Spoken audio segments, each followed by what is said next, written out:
దేవుడు చెప్తున్న మాట ఇదే.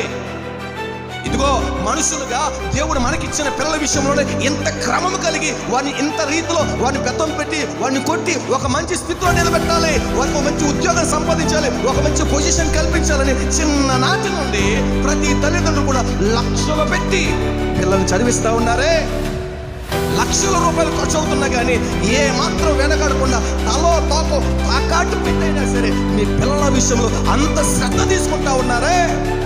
ఆత్మ సంబంధమైన దైవ సేవకుడు దేవుని వాక్యాన్ని వర్తమానాన్ని అందిస్తూ దైవావేశం వల్ల ప్రతి మాటను కూడా మీకు బోధిస్తున్నప్పుడు ఆ వాక్యాన్ని అందించేటువంటి దేవుని సేవకుడికి, దైవ సేవకుని కుటుంబానికి ఎంతవరకు మనం లోబడి ఉండగలుగుతా ఉన్నామో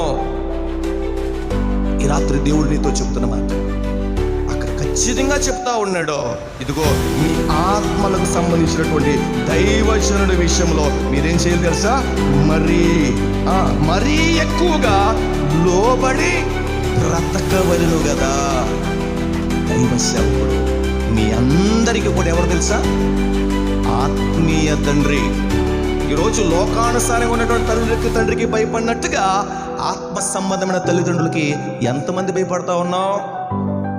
ఒకవేళ మీరు భయపడి ఆత్మ సంబంధమైనటువంటి తల్లిదండ్రులకు మీరు లోబడగలిగితే మీరు నిశ్చయముగా ధన్యులే. స్తోత్రం కలుగును గాక.